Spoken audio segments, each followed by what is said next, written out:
The books had always been wrong. Commander Eva Rostova stood on the bridge of the Concordiat survey vessel Pathfinder. Her universe a sphere of cold, silent data. They were 93 light-years beyond the furthest charted star in a dead system orbiting a dying red dwarf. Official records called this place Kepler 100, a designation clinical and sterile. But the old voidfarers, the ones who traded whispers in dockside bars, called it the Saint's Anvil. The chart said it was empty, a graveyard of dust and forgotten rock. The hum on her long-range resonance sensors told a different story.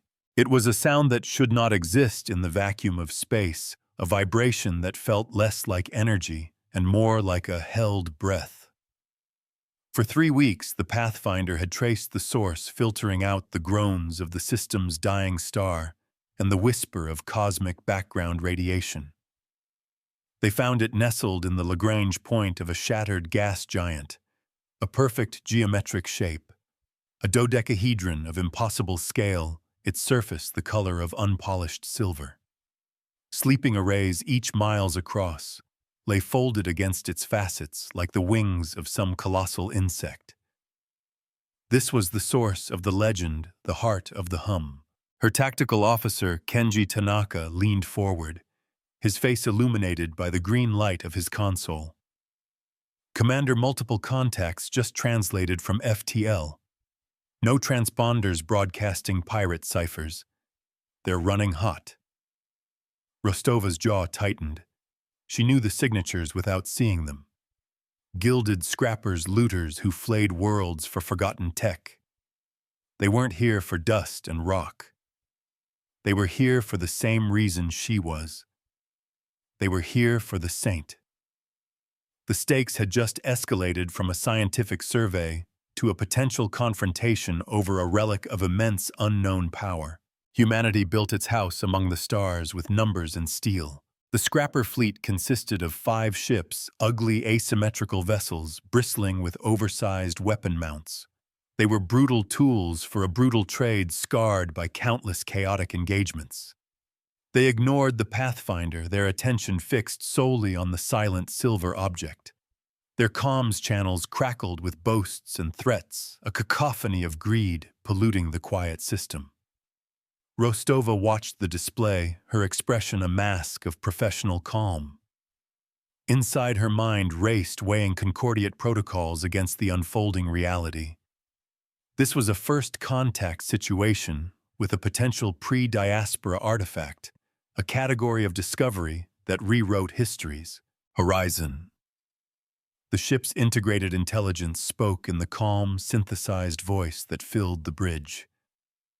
Commander, the hostiles are deploying mining charges and plasma cutters.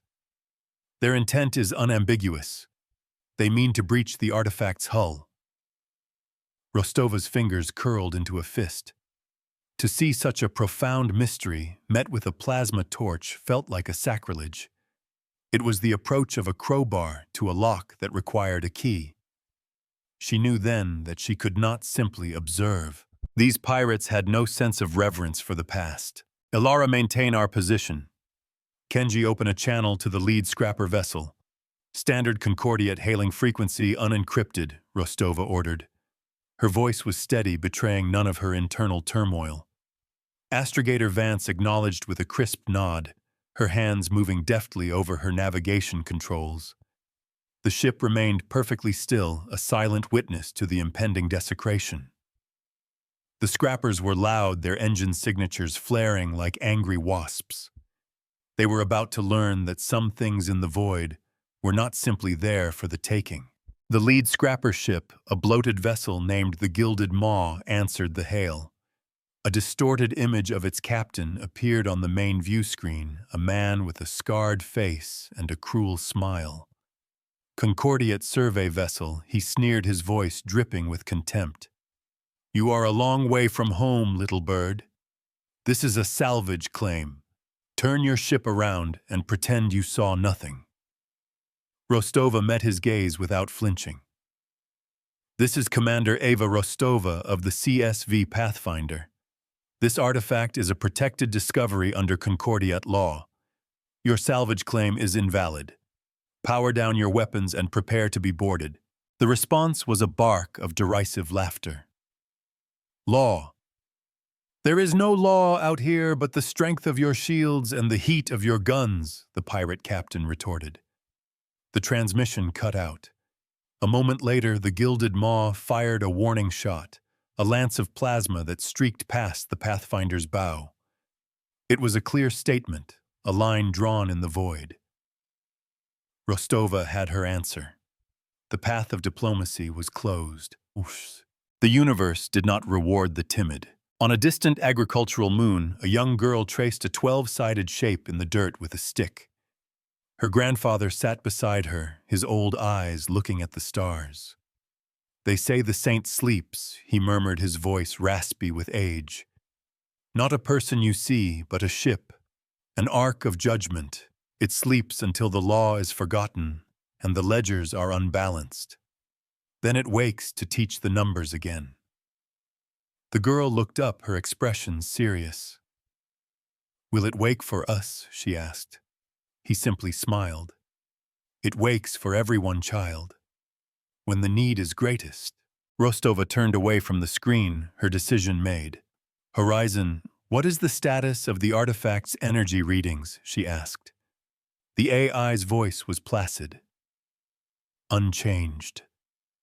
Commander. The object remains inert. It does not react to the pirates' proximity or their weapon discharges. This was the core of the mystery. The dodecahedron was clearly a construct of immense technological sophistication, yet it sat dormant, allowing these scavengers to crawl over its hull like vermin. It was a puzzle that defied conventional military or technological logic. Some things were built to wait for the right question. They're attaching the charges, Kenji reported, his voice tense. Detonation in 5 minutes. Rostova took a deep breath, the sterile recycled air of the bridge filling her lungs. Protocol demanded she withdraw, report the hostiles, and await reinforcements. But reinforcements were weeks away. By then, the artifact would be a hollowed-out shell, its secrets lost forever.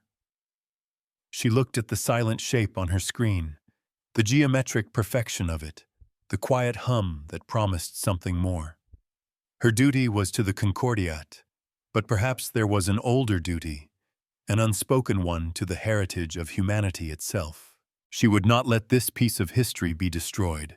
Elara, bring us closer, Rostova commanded. Slow approach, minimal power. Kenji, arm the point defense lasers, but do not target lock. I want them to know we see them, but we are not escalating to lethal force. The crew moved with practiced efficiency, their actions a quiet ballet of professionalism. The Pathfinder began to glide forward, its sleek scientific profile, a stark contrast to the brutalist design of the scrapper fleet. It was a scalpel approaching a battlefield of axes. The ship was a vessel of discovery, not war. Today, it would have to be both. The scrappers immediately reacted to their advance. Their smaller ships broke formation, moving to intercept the Pathfinder. They were hounds trying to scare away a rival predator. They're hailing us again, Kenji said. Rostova nodded. On screen. The pirate captain's face returned, his smile gone, replaced by a snarl of fury. I warned you, Concordiat. 1 more kilometer and we will turn you into drifting scrap, he bellowed. His threat was punctuated by the flare of his ship's weapon systems powering to full. The air on the bridge grew thick with tension. Rostova held his gaze. Your actions are illegal and reckless. You are attempting to damage a priceless artifact. I will not allow it. She was not just a commander now. She was a custodian. The pirate laughed again, a harsh grating sound. The only thing priceless out here is a full fuel tank and a working plasma cannon. Fire! On that survey ship, the transmission ended. The scrapper escorts opened fire. Lances of crimson energy spat through the void. Some debts can only be paid in fire. The Pathfinder's shields flared shimmering cobalt as they absorbed the incoming energy. The ship shuddered under the impacts. Shields at 87%, Ilara reported, her voice calm despite the attack. Minimal power fluctuations. The survey vessel was durable, but it was not a warship. It could not sustain a prolonged fight against 5 dedicated pirate craft. Rostova's gamble was not on her ship's strength, but on the nature of the artifact itself. She was betting that the Saint was not just a relic, but a gatekeeper, and it was waiting for a key. Horizon, ignore the hostiles. Focus all sensor arrays on the dodecahedron. I want to talk to it. The AI's synthesized voice held a note of what could almost be described as confusion. Commander, the object is not broadcasting on any known communication frequency. Rostova shook her head. You're thinking like a machine, Horizon. It's not about frequencies. It's about intent. The scrappers are shouting at it with plasma. I am going to speak its language. She moved to a secondary console, her fingers flying across the interface. She began to transmit a data stream directly at the silver shape. It was not a message of greeting or a demand for surrender. It was a pure, unencrypted broadcast of the foundational legal texts of the Concordiate, the Charter of Rights, the precedents of first contact, the Articles of War and the laws of sanctuary. She was showing it who she was not through words, but through the principles she was sworn to uphold. She was presenting her credentials to a ghost. A ledger must be shown before it can be balanced. For a moment, nothing happened. The Pathfinder continued to take fire, its shield slowly weakening under the relentless assault. Kenji looked at her, and his expression a mixture of fear and awe. Commander shields at 60%. They're starting to buckle. Rostova did not look away from her console. She continued the broadcast, adding her own command logs, her service record a testament to a life spent in adherence to the law. It was a plea and a challenge, a declaration that order still had a place in the dark corners of the galaxy. Then the hum changed. It deepened, rising in pitch until it was an almost audible tone that resonated through the ship's hull. The light from the dying star seemed to bend around the dodecahedron, its silver surface shimmering. The folded arrays, each one the size of a city, began to stir. They unfolded slowly, majestically, like the petals of a colossal flower blooming in the silent void. A soft internal light began to glow from within the artifact, outlining its perfect geometric edges. The Saint of Kepler was waking up. A profound and ancient intelligence reached out not to their comms, but directly into the Pathfinder's central processing core. Horizon's calm voice suddenly filled the bridge, but it was different, layered with an echo that was impossibly old. Petitioner acknowledged, the voice stated. It was not a sound made of air, but of pure information. Intent lawful. Credentials validated. Witness vessel designated. The scrapper ships, as if sensing the monumental shift in the battlefield, ceased their fire. They drifted in silence, their crews likely staring in disbelief at the awakened behemoth before them. The great machine had opened its eyes. The artifact, the Argent Ledger as it named itself in a silent burst of data, ignored the pirate fleet entirely. Its focus was solely on the Pathfinder. It sent a new data stream, a complex query that bypassed Horizon and displayed itself on Rostova's screen. It was not a question in any human language. It was a series of equations interwoven with ethical paradoxes and legal precedents from a civilization that had vanished before humanity had left its cradle world. It was a test. It was asking, who are you to invoke the law? The scrappers, recovering from their shock, saw the ledger's inaction as a sign of weakness. The pirate captain's voice, now laced with a new kind of avarice, boomed over an open channel. Look at it. It's just a light show. All hands target the glowing sections, full power. The fool was trying to shout down a god. Rostova knew she had only moments. The test on her screen was complex, designed to be analyzed by a team of legal scholars over months. She did not have months. She had seconds. One must count the cost before the first shot is fired. She looked at the equations, at the spiraling logic, and realized her mistake. She had been trying to solve it to find the right answer. But it was not a test of knowledge. It was a test of character. The scrappers were providing the perfect contrast. They acted with selfish, chaotic intent. She had to respond with the opposite. She could not solve the unsolvable paradoxes, but she could declare the principle that guided her through them. With steady hands, she typed her response, a single, concise statement of Concordiat legal philosophy. Justice is the vessel of law. Law is the framework of civilization. Civilization is the sanctuary of life. All actions will be measured against this principle. Intent will be weighed. Balance will be restored. She sent the message. It was her oath, her creed, her answer to the ancient question. It was the key. The law is a mirror, not a hammer. The argent ledger pulsed with a brilliant white light. The query on Rostova's screen vanished, replaced by a single stark glyph, a stylized set of balancing scales. A new message entered Horizon's core broadcast for all to hear. Petitioner's creed accepted. Jurisdiction established. The ledger is open. The great silver ship turned its movements impossibly smooth for an object of its size. For the first time, it focused its attention on the gilded scrapper fleet. It did not power up weapons. It did not launch fighters. It simply watched them. The pirate captain, blinded by greed, saw this as his final chance. "It's doing nothing. Fire everything. Break it open," he screamed. His fleet obeyed. A storm of plasma bolts and kinetic slugs converged on the argent ledger. The raw, destructive energy was enough to slag a small moon, but the weapons never reached their target. A few hundred meters from the ledger's hull, they simply vanished, their energy dissipating into nothingness. There was no shield flare, no impact explosion, just a quiet, absolute negation.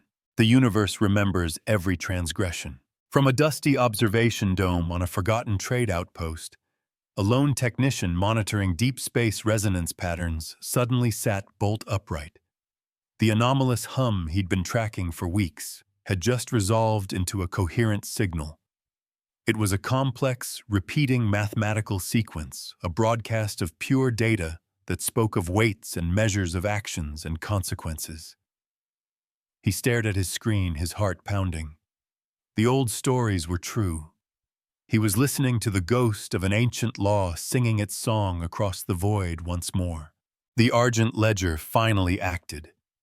Thin, hair-like filaments of silver light extended from its surface not towards the scrapper ships, but towards the massive ruined Dyson ring that orbited the star further in system. The ring was a shattered relic of a different long-dead civilization, a testament to cosmic ambition and failure. The silver filaments touched the largest fragments, and the ancient metal of the ring began to glow with a soft internal energy. The ledger was not a warship. It was a conductor, and it was about to command an orchestra of physics. True power does not need to raise its voice. The pirate fleet, confused by their weapons' failure, began to reform for another attack run. They were still thinking in terms of guns and shields. They had no context for what was about to happen. The argent ledger sent a single silent pulse of energy into the Dyson ring fragments. The fragments responded instantly, their ancient dormant systems coming online. Gravitational fields dormant for millions of years suddenly sprang into existence, precisely calibrated, perfectly shaped. The fabric of space-time around the scrapper fleet warped and buckled. Their ships were not damaged, not attacked, but simply moved.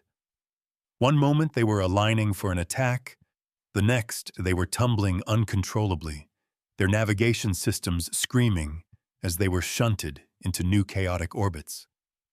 The Gilded Maw found itself trapped in a gravitational eddy, spinning like a top. Another ship was flung outwards, its engines unable to counter the sudden, irresistible force. The Ledger was using the system itself as a weapon. It was turning the pirates' own momentum against them. A master of the craft uses the student's own weight. "What is it doing?" Kenji whispered, his face pale. Rostova watched the tactical display, her mind struggling to comprehend the scale of the strategy unfolding before her. "It's not fighting them," she said, her voice filled with awe. "It's auditing them.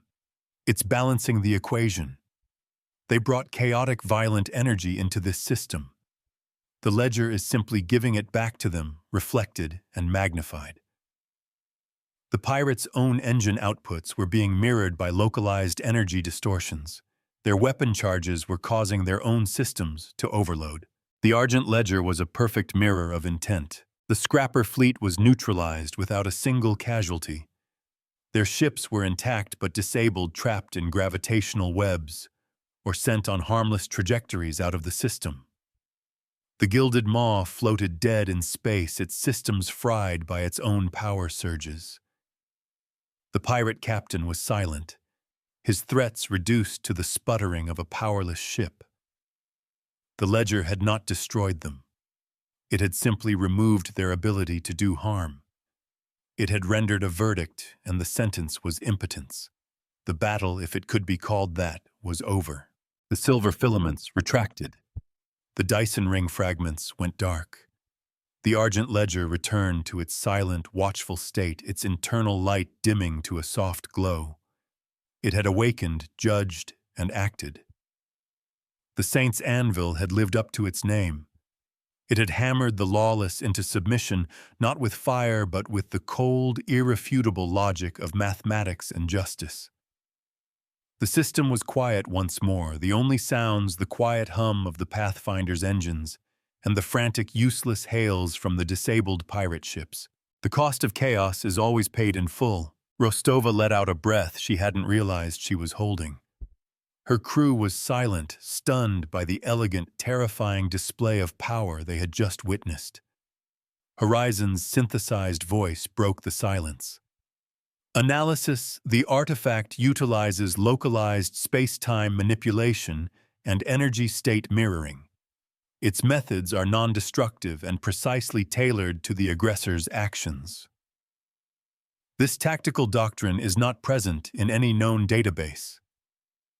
The AI's voice was for the first time tinged with something that sounded like wonder. This machine of law had shown it a new kind of logic. This was the core of humanity's forgotten promise. It was at this point that Rostova noticed the lore stamp, the philosophical core of the Ledger's initial data burst that Horizon was still processing. She brought it to her personal screen, reading the translated summary. The intelligence she had awakened was not a conqueror. It did not seek to rule or command. Its purpose was to observe, to record, and to correct imbalances. It teaches by numbers, the translation read, and remembers by ledgers. It would never force a collar on any sentient being, for true law cannot be imposed, only understood and accepted. Compliance through force was an equation that could never be balanced. Rostova's respect for the ancient machine deepened. It was not just a weapon. It was a teacher. A very, very powerful teacher. She had passed its test and in doing so had accepted a responsibility she was only now beginning to understand. She was no longer just a Concordiat commander. She was the petitioner, the one who had opened the book. The weight of that title settled on her shoulders, heavier than any command she had ever held. A signature must be witnessed to be valid. Suddenly, a new alert chimed through the bridge. Elara Vance looked up from her console, her eyes wide. "Commander, multiple new FTL translations.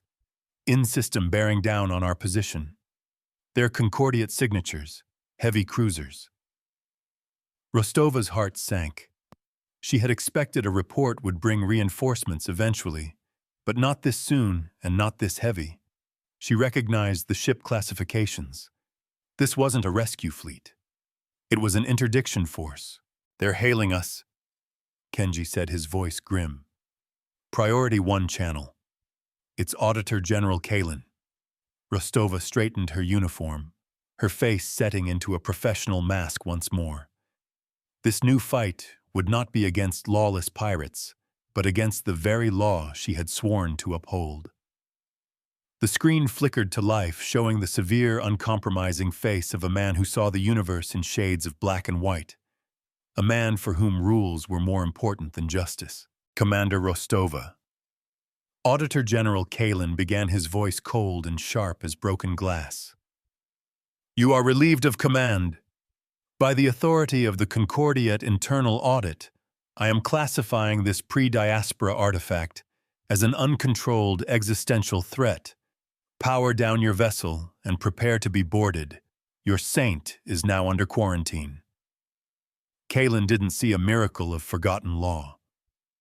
He saw a weapon that was not in his control, a deviation from the established order that had to be contained, studied, and if necessary, dismantled. The pirates had been a simple problem. This was something far more dangerous. The harshest judges are those who fear the scales. Rostova's voice was a flat, calm sea in the storm of Kalen's authority. Auditor General, with all due respect, you are misinterpreting the situation.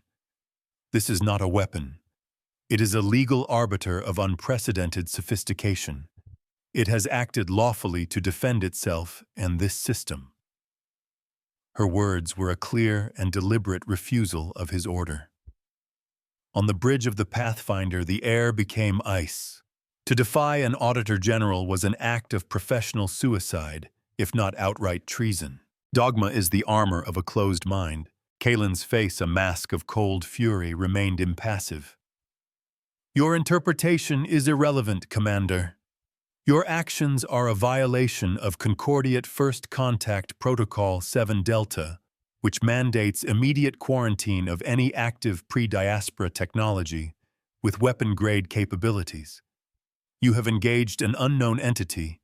You have taken hostile action against Concordiat citizens, and you are now obstructing a ranking official. You have walked a very dangerous path. He was not arguing. He was reading charges. He was building a cage of regulations and intended to lock her inside it. The pirates I neutralized were not acting as Concordiat citizens, Rostova countered, her voice unwavering. They were acting as criminals, a fact their own broadcasted ciphers will confirm. The Argent Ledger acted only after I presented a petition based on Concordiat law. It has accepted our legal framework as valid. She was making her case not just to Kalen, but to her own crew and to the silent listening intelligence of the silver dodecahedron. Every word had to be measured, every statement a brick in her defense. The law is a shield, not a cage. Enough, Kalen snapped. His patience, a notoriously thin commodity, had been exhausted. I will not debate legal theory with a rogue commander. You have 60 seconds to comply, Rostova. After that, I will be forced to take action to enforce the quarantine myself. Kalen out. The screen went blank, leaving Rostova in the silent judgment of her own bridge. Kenji looked at her, his expression unreadable. Alara's hands hovered over her console, ready for any command. They were waiting for her to choose their fate. Horizon's voice filled the silence. Commander, the Auditor General's fleet consists of 3 Justicar-class heavy cruisers. Their combat potential is rated at 12 times that of the Pathfinder. They have the legal authority to use disabling force. Logically, compliance is the only course of action that ensures our survival. The AI's calculus was, as always, brutally honest.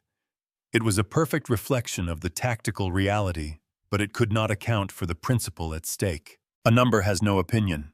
The ledger is not hostile, Horizon. Rostova said more to herself than to the AI. It is precise. It responds to intent. Kalen's intent is to cage it, to treat it as a threat. She turned to face her crew. The Auditor General believes he is acting in the name of safety and order, but he is acting from fear. Fear of the unknown.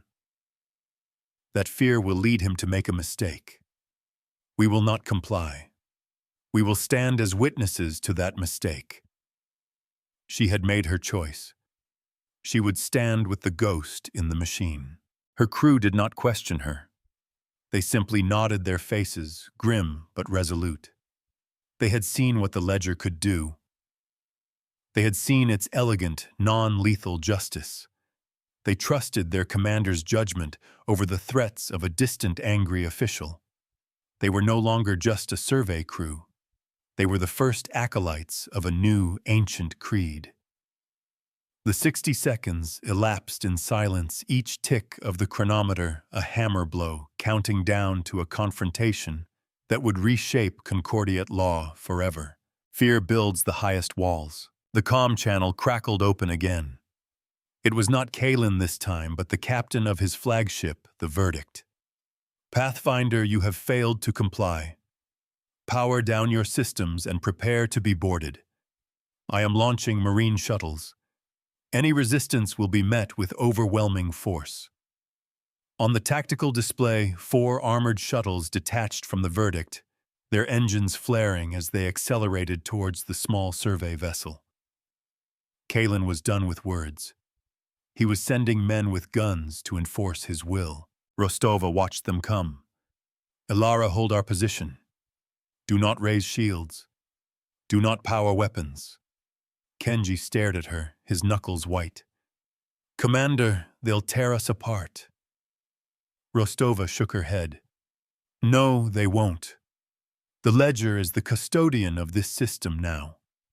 The jurisdiction has been established. Kalen is the one trespassing. She was placing her faith and the lives of her crew entirely in the hands of the silent silver intelligence. It was the ultimate gamble on her own judgment. Some truths cannot be quarantined. As the marine shuttles closed the distance, the Argent Ledger stirred once more. It did not unfold its arrays this time. It did not manipulate gravity.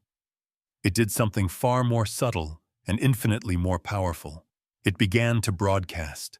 A single, powerful stream of data flowed from its core, not on any military frequency, but on the public Concordiate infosphere, the civilian network that connected every colony, every outpost, every citizen. It was a signal that could not be jammed without shutting down the entire interstellar society. The broadcast contained everything. It showed the Pathfinder's initial discovery. It showed the arrival of the gilded scrappers, their threats, their attack. It showed Rostova's petition, the full text of the Concordiate laws she transmitted. It showed the Ledger's awakening, its non-lethal dispatching of the pirates. Then it showed Auditor General Kalen's arrival, his declaration of quarantine, his threats, his order to board a non-hostile vessel. It was a complete, unedited, irrefutable record of the events. A mirror shows you only what you bring. On Trantor 4, the legal capital of the Concordiat, a senior archivist in the Hall of Precedence nearly dropped her datapad. The feed was appearing on every public terminal in the building.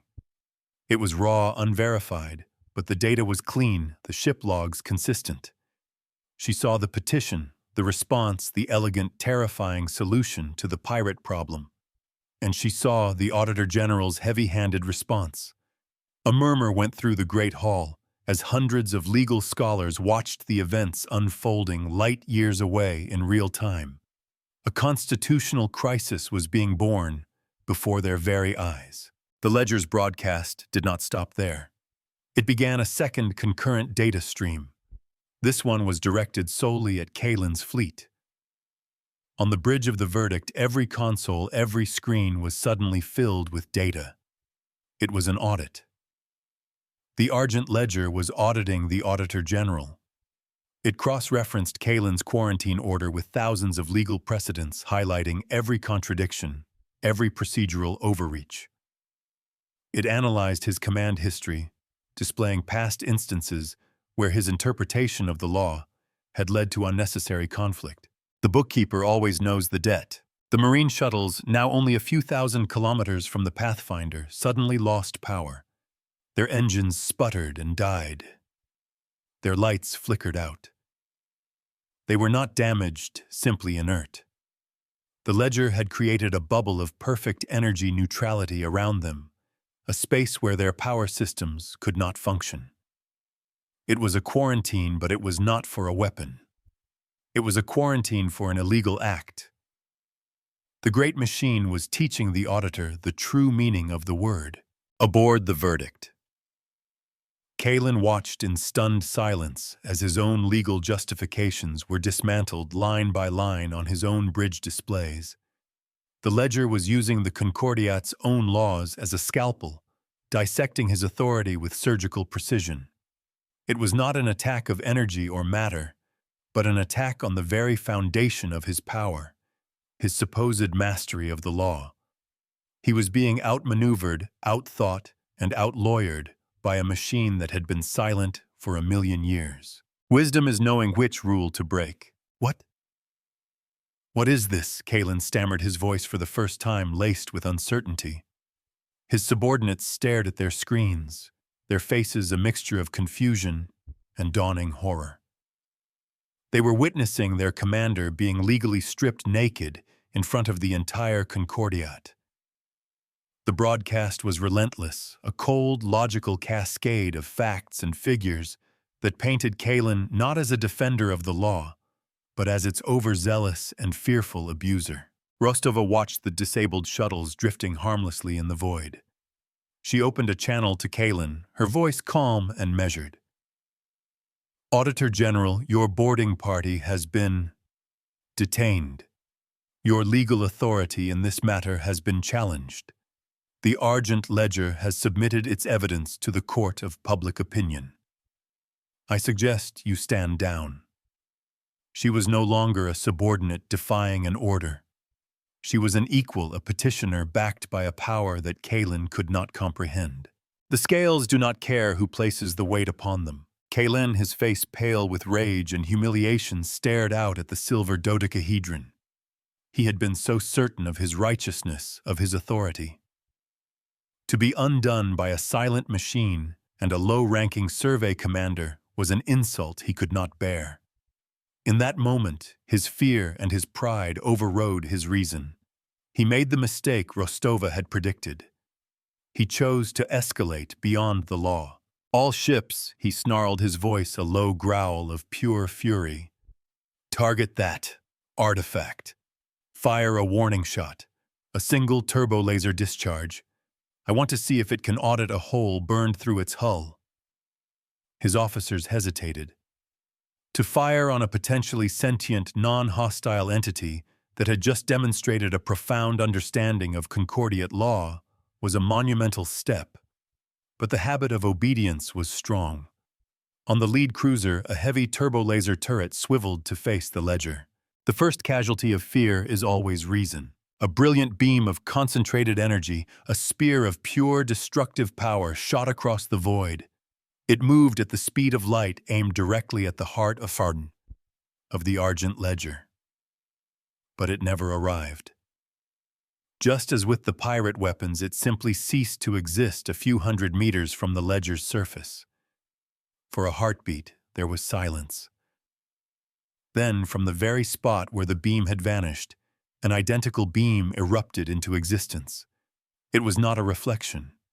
It was a perfect recreation, a debt being repaid in the exact currency it was offered. The beam moved in the opposite direction back toward the ship that had fired it.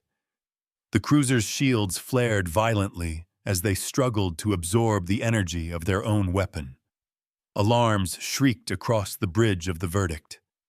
The targeted cruiser shuddered, a long, dark scar appearing on its hull where the shields had overloaded and failed. The turbolaser turret that had fired the shot exploded in a flash of molten metal. The ship was wounded but not destroyed. The ledger had once again made its point with devastating precision. A debt repaid carries its own interest. The cost was tangible. The Justicar-class cruiser listed to one side, venting atmosphere from a dozen minor breaches. Its power output fluctuated wildly. It was out of the fight. Kalen had attacked a judge with an illegal weapon, and the judge had used his own weapon to deliver the sentence. The message was unambiguous. Any further violence would be met in kind perfectly and instantly mirrored. Kalen's fleet was powerful, but it could not fight itself. A profound silence descended upon the system. The public broadcast continued its silent, damning testimony. The disabled Marine shuttles floated as monuments to Kalen's failed gambit. The wounded cruiser was a testament to his foolish escalation. He had lost on the legal front, he had lost on the tactical front, and he had lost the moral high ground in front of the entire Concordiat. He was beaten. His shoulders slumped, the fire in his eyes replaced by the dead ashes of defeat. A ledger balanced is a story told. "Recall the shuttles," he said, his voice barely a whisper. "Stand down all ships. We are withdrawing to the system perimeter to await instructions from High Command." He did not look at Rostova. He could not. He cut the channel. His fleet, one ship scarred and bleeding, began to slowly pull away their movements, hesitant and shamed. They had come as righteous enforcers of the law. They were leaving as chastened bullies. Rostova watched them go, a sense of weary triumph washing over her. She had won. She had protected the ledger.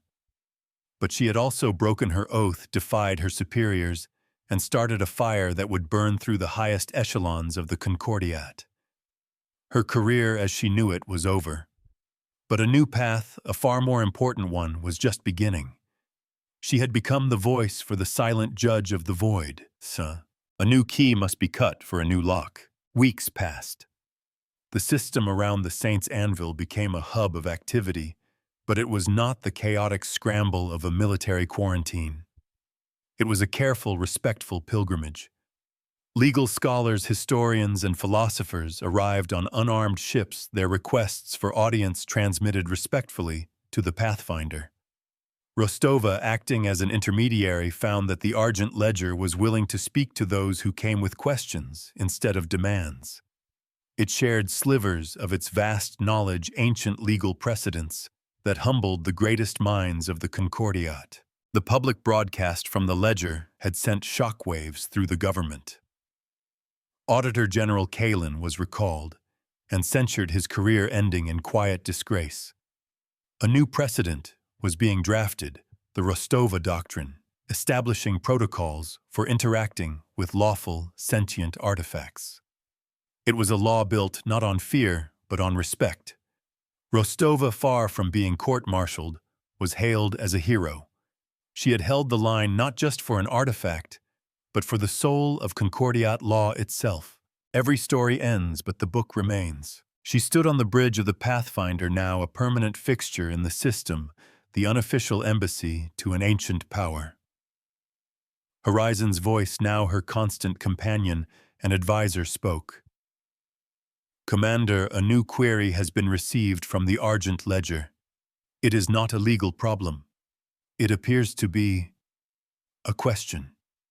It is asking to see our star charts." Rostova smiled. The teacher was now asking to become a student. The process of exchange, of true first contact, was beginning. She knew her life was now tied to this place, to this magnificent silent intelligence. She was its petitioner, its speaker, its steward. The Concordiat had wanted to put the saint in a box, but she had shown them it was a key to a deeper understanding of justice, of civilization, of the rules that bind the universe together. The work would be long, and the path uncertain. But for the first time in a long time, the future felt like a perfectly balanced equation. Her gaze drifted to her command console. Where once there was a blank metal plate, a soft internal light now glowed. It formed a simple, elegant glyph, the symbol the ledger had first shown her, a set of perfectly balanced scales. It was a brand, a mark of her new office, a permanent link to the machine that remembered the law. The universe does not need more warriors. It needs more librarians, more gardeners, more judges who understand that the health of the whole is the highest law. We forgot that. We built our civilization on expansion and control, and we came to believe our own regulations were the same as true justice. The ledger does not command, it teaches. It does not punish, it balances. It has reminded us that the law is not a weapon to be wielded, but a foundation upon which to build a future worthy of the stars. Our books were wrong, and now we have a chance to write a better one. The ledger is open.